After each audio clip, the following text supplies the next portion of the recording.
True tall tales, adventure never fails. So one day, I went downstairs and I could smell the food that my mom was cooking. And this was great because I was so hungry. I had been outside all day long and I was playing so much that I had just been sweating so much I was just ready to eat. I needed some food in my body.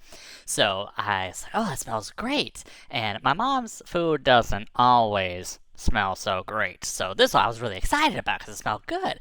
And I go down there and I see my mom and she's looking got a little look on her face, you know, a little look on her face.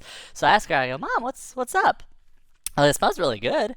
And she says, yeah, well, you know, I'm making my yams and but I don't have the caramels for it. And I said, excuse me? She goes, yeah, I guess I forgot to buy the caramels, but it's okay, we'll just have the yams. And I'm not the biggest fan of yams. I'm not the biggest yam fan. Yam fan. But I love these yams. These are yams that are mashed and put into a pan, and then there's marshmallows on top, and then there's caramels on top of that. And you put them in the oven, and the marshmallow and the caramel all melts together on the top and makes this gooey, kind of crispy, sugary crust on the top. Now, if you don't have that, then you basically just have yams. And I was not okay with this. And I said, well, can you just run in the store? I go get some. She goes, no, everything's cooking right now. I can't, I won't be able to get there and back in time to get all the food out. And I said, well, I can go.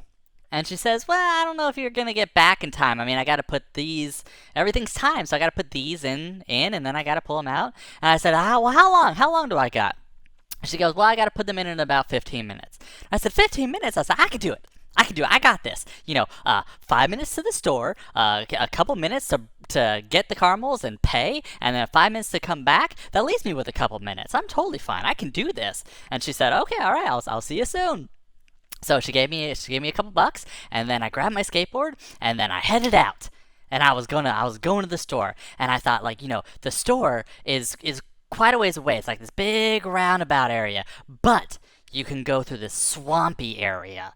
And you can cut through, and if you can make it through there, then you can get to the store super fast. And I needed these caramels. I wasn't gonna have straight up yams without caramels. Okay? I'm gonna do that, So, the problem with the swamp is that, if it's been raining, then it fills up. And it gets real swampy and kind of thick, and then you kind of can't get through there. But if it hasn't been raining too much, then there's areas where you can go and get through. So I said, I'm risking it. I'm going. So I go up to this little area. I can see, it had been raining too much, so there was some paths that you could take. So I start kind of working my way through the swamp, and even though you got to be it's a little bit slow, but it's much faster than going a long way. So I go, great. If I'm going a little bit slower here, I can still cut off a couple minutes, and I can still make it back with plenty of time, just in case anything happens. So I'm going through the swamp, and then all of a sudden, I step into this giant patch of mud, and my shoe just goes down into the mud. I go, oh, no. So I'm pulling, and I can't get my foot free. I can't get my foot out there. And I go, oh, no, come on, not now. I gotta get the caramels. So I can't get my foot out, so I go, maybe if I take off my shoe. So I reach into the mud, and I can find my shoelaces, and I pull my shoelaces, I kind of loosen a little bit, and then my foot's able to come out. It slips out of the shoe. I go, oh, thank goodness. So I go, and I'm like, here we go. So I go and take another step, and then my other foot goes in the mud. I go, oh, come on, you gotta be kidding me. So then, same thing, I can't move my foot, so I reach in there, and I undo the shoelace, and I take my other foot out, and now I'm just barefoot. I'm just barefoot in this muddy, swampy area. But I am on a mission. I am getting these caramels. So now I'm moving as fast as I can through this area.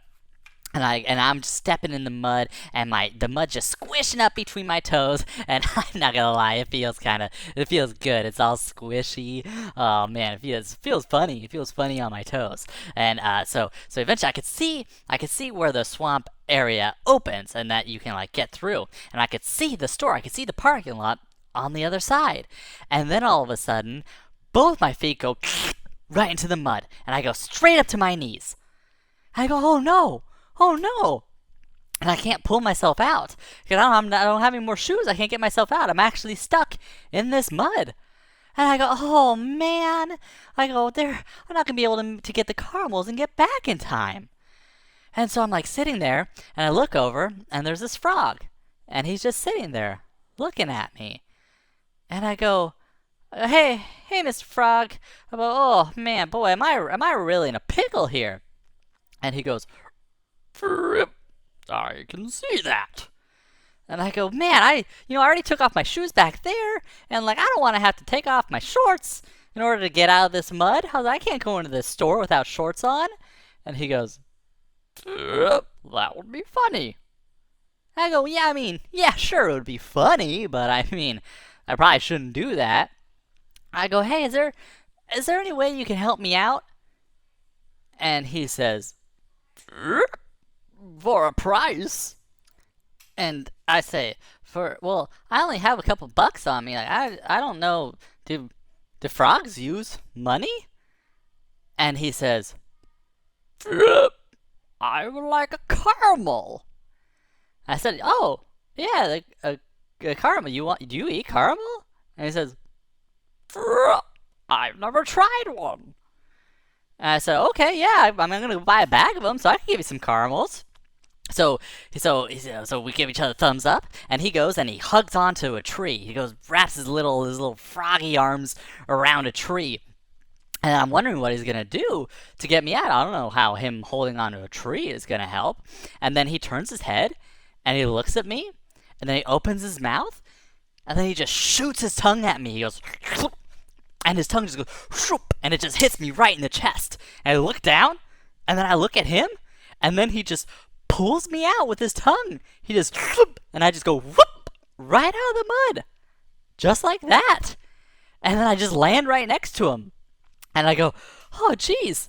Thanks, Mr. Frog. Thanks so much. I go, thank you. And then I look down, and I notice that I'm not wearing any shorts. My shorts were stuck in the mud. So I'm just in my underwear and shirt. But I am on a mission. I am getting those caramels. So I said, thank you, Mr. Frog. I'll be right back. So I run in the store, and I go in there. Everybody's looking at me because I'm in my underwears. But I get the caramels, and I pay, and I come back out. And I go up to the frog, and I say, okay, all right, here you go. So I undo one of the caramels, and I hold it out in my hand. And then he opens his mouth, and his big old slimy tongue just goes and just hits the caramel and just pulls it right into his mouth. And then he starts chewing, and he's going, and it's getting all gooey in his mouth and all sticky and stuff like that. And he goes, this is better than a fly. And I go, I bet it is. I go, all right, Mr. Frog, I can go. I'll see you later. I go, oh, wait. How am I going to get through here? I don't want to get stuck in the mud again. And then he says, for another caramel, I'll show you a way. I go, oh, yeah, that works out for me. So he starts hopping, and he just finds this little way. He's just hopping from these little branches that are kind of like either stuck in the mud or fallen logs. And he has this whole path through the whole area that you just kind of jump from wood to wood to wood to wood. And so I just followed him along. We just jumped and hopped, and I felt like I was a little frog. I felt like I was hopping along. And eventually he gets me to the other side. And I said, oh, thank you so much. And I undo the little caramels, and then I give him another one. And again, his big tongue comes out, hits it, and he just got this huge smile on his face. These frogs love caramels, I guess. I don't know. So I thanked him, and I ran off, and I got home. I run inside, and then I throw the caramels, and I said, I made it. And I had made it just in the nick of time. I mean, I had just a couple seconds left on the clock before my mom had to put those things in the oven. And I said, there you go. I did it. I got it. And my mom's looking at me with this little look on her face. Kind of look. And I'm like, what? Don't tell me I'm too late. You said I had 15 minutes. And she says, Where are your shorts and your shoes? And why are you covered in mud? And I said, oh, yeah, I forgot about that. And I looked down and I was just covered in mud. And I was in my underwear. And I laughed. And I told my mom, I'll tell you the story at dinner time when I'm having some of those yams with marshmallows and caramel on top.